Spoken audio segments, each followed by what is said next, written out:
benar itu hidupnya pasti akan terlindung oleh anugerah Tuhan yang luar biasa. Puji Tuhan, haleluya, haleluya. Sahabat-sahabat kisah Facebooker dimanapun engkau berada pada hari ini, saya percaya engkau telah siapkan hatimu untuk engkau ditaburi oleh firman Tuhan pada hari ini. Firman Tuhan yang memerdekakan kita, membawa kita semangat lagi dengan Tuhan, mencintai Tuhan gila-gilaan, habis-habisan, ya kan? Puji Tuhan. Nah, saya percaya bahwa hari ini kita akan membahas firman Tuhan supaya kita semakin diberkati dan diberkati luar biasa oleh Tuhan. Mari sama-sama kita buka dalam Injil Markus 11.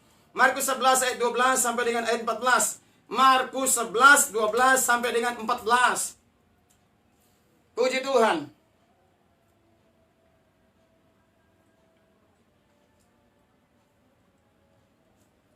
Gak dapat semua? Markus 11 ayat 12 sampai dengan 14. Demikian bunyi firman Tuhan, saya akan bacakan kepada saudara. Keesokan harinya sesudah Yesus dan ke-12 muridnya meninggalkan Betania, Yesus merasa lapar. Jadi Yesus merasa lapar ya. Ketika dia meninggalkan Betania, Yesus merasa apa? Lapar. Ayat 12, 13. Dan dari jauh ia melihat pohon ara yang sudah berdaun. Ia mendekatinya untuk melihat kalau ia mendapat apa-apa pada pohon itu. Tetapi waktu ia tiba di situ, ia tidak mendapat apa-apa selain daun-daun saja. Sebab memang bukan musim buah ara. Maka katanya kepada pohon itu, jangan lagi seorang pun makan buahmu selama-lamanya. Dan murid-muridnya pun mendengarnya. Puji Tuhan. Bapak Ibu dikasihi Tuhan, saya percaya bahwa firman Tuhan ini bisa menjadi berkat buat kehidupan kita semuanya. Kita siapkan hati kita untuk kita bisa mendengarkan pesan-pesan Tuhan dalam hidup kita semua. Di sini judul perikopnya Yesus mengutuk pohon ara, ya kan? Yesus mengutuk apa? Pohon ara. Jadi ternyata sebelumnya pohon ara ini berbuah, ya kan? Sebelumnya pohon ara ini bisa berbuah, ya kan? Pohon ara ini bisa dinikmati buahnya. Bahkan pohon ara ini orang-orang bisa melihat bahwa pohon ara ini menghasilkan buah pada waktu dulu, ya kan? Pada waktu dulu pohon ara adalah pohon yang bisa berbuah. Pohon yang bisa berbuah, ya kan? Nah, ketika Yesus meninggalkan Betania, Yesus merasa lapar. Kita mengatakan bahwa Yesus merasa lapar. Ketika dia merasa lapar, apa yang terjadi? Dia melihat ada pohon ara. Dia melihat ada pohon ara dan dia mendekati pohon itu. Dan daunnya itu sangat lebat sekali. Pohonnya itu pohon yang bagus banget, ya kan? Sangat-sangat luar biasa banget pohon ini. Jadi seolah-olah pohon ini di luarnya mantap sekali, ya kan? Bagus banget pohon ini. Berdaun lebat, ya kan? Berdaun lebat. Nah, Yesus mendekati pohon ini. Kenapa? Karena dia merasa lapar. Jadi ketika dia mendekati pohon ini, mungkin dalam hatinya pasti pohon ini ada buahnya, ya kan? Pasti pohon ini ada buahnya dan saya akan memakan buah ini. Buah ara ini, ya kan? Tetapi ketika dia mendekati pohon ara itu, apa yang terjadi? Ia tidak mendapatkan buah pada pohon itu. Ia tidak mendapatkan apa-apa pada pohon itu. Padahal Yesus merasa lapar, ya kan? Ia tidak mendapatkan apa-apa pada pohon yang daunnya lebat tadi, ya kan? Yang kelihatannya bagus banget, ya kan? Wah, luar biasa pohon ini. Pasti buahnya enak banget, ya kan? Tapi ketika dia mendekat kepada pohon itu, Alkitab menjelaskan Yesus tidak mendapatkan buah pada pohon ara itu. Dan Yesus tidak mendapatkan apa-apa pada pohon itu. Ketika dia tidak mendapatkan apa-apa, ketika dia tidak mendapatkan buah pada pohon itu, apa yang terjadi? Yesus langsung mengatakan begini, ia tidak mendapat apa-apa, cuma melihat daun-daunnya saja. Kemudian dia berkata, jangan lagi seorang pun makan buahmu selama-lamanya. Artinya bahwa Tuhan Yesus ini mengutuk pohon ara supaya tidak berbuah. Nah, ternyata pohon ara itu tempo dulu itu pohon yang menghasilkan buah, pohon yang berbuah. Tapi ketika Yesus merasa lapar, Tuhan merasa lapar, dia ingin mencoba mendekati pohon ara tadi. Dan di pohon ara itu dia tidak mendapatkan buah. Dia tidak mendapatkan apa-apa di pohon itu. Nah, apa yang terjadi? Ketika dia tidak mendapatkan apa-apa di pohon itu, Alkitab menjelaskan bahwa Yesus mengutuk pohon ara itu. Makanya sampai sekarang pohon ara tidak lagi berbuah. Kenapa? Sudah dikutuk oleh Tuhan, ya kan? Padahal waktu itu Tuhan merasakan laparnya minta ampun. Dan dia pengen mencoba-coba untuk menikmati buah ara itu. Tetapi Alkitab menjelaskan tidak mendapatkan apa-apa.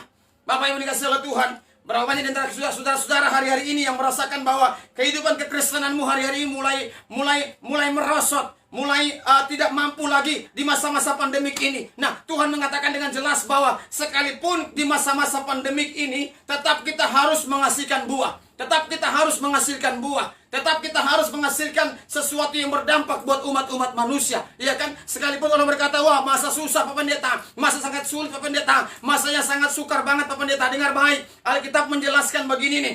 Padahal waktu itu belum musim buah ara. Dengar baik, Yesus mendekati buah ara, tetapi pada waktu itu belum musim buah ara.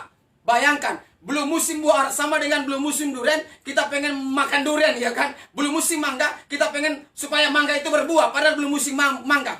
Belum musim duku, kita pengen supaya buah duku itu berbuah, padahal belum musim duku. Nah, dengar baik, ternyata Tuhan itu mendekati pohon ara yang memang belum musim buah ara untuk berbuah. Tetapi apa yang terjadi ketika Yesus merasa lapar, memang belum musim buah ara untuk berbuah, dia mengutuk pohon ara itu. Ini berbicara mengenai kehidupan kekristenan, iya kan? Kehidupan kekristenan yang memang senantiasa Tuhan mau kita bukan seperti pohon yang bertumbuh, yang berbuah pada musimnya. Dengar baik, Yeremia 17. Coba kita baca Yeremia 17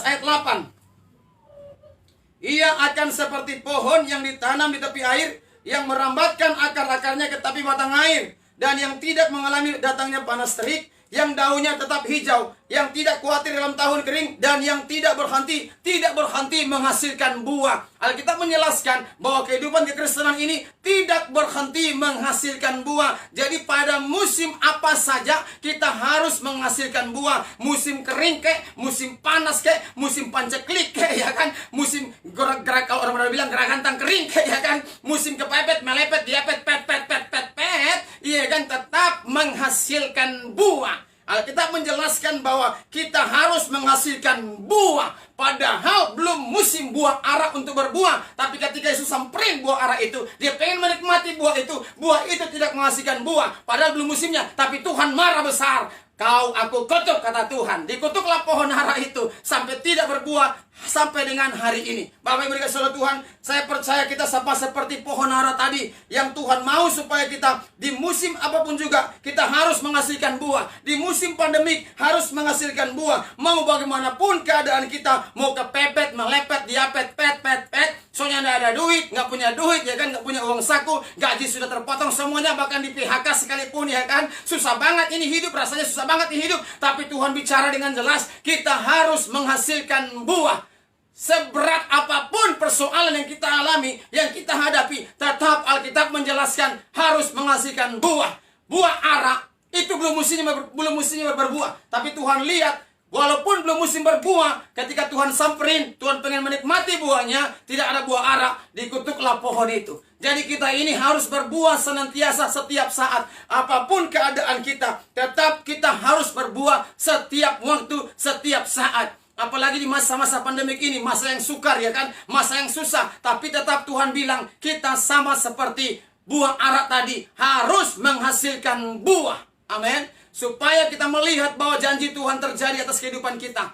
Janji Tuhan akan melekat dalam hidup kita. Orang-orang yang berbuah lebat, itu yang Tuhan suka. Hari-hari ini kita harus menghasilkan buah. Buah-buah pertobatan, buah-buah pelayanan, buah kasih, damai, sejahtera, sukacita, iya kan, kelemah lembutan, penguasaan diri, iya kan, itu yang harus kita hasilkan selama kita tinggal di muka bumi ini, tanpa harus tunggu kapan musimnya, iya kan. Setiap waktu kita harus menghasilkan buah. Apapun keadaan kita harus menghasilkan buah. Mau awal bulan kek, mau akhir bulan kek, ya kan, mau tidak gajian kek, mau gajian kek, ya kan, mau susah makan nasi, mau makan bubur juga, bahkan makan garam juga, tetap kita harus menghasilkan buah. Alkitab menekankan bahwa orang percaya harus menghasilkan buah. Iya kan? Ketika Tuhan menjumpai pohon ara itu, apa yang terjadi ketika pohon ara itu tidak menghasilkan buah? Alkitab menjelaskan Tuhan mengutuk pohon ara itu. Hari-hari ini janganlah kita menjadi orang Kristen yang dikutuk oleh Tuhan. Amin. Tapi kita harus diberkati luar biasa oleh Tuhan.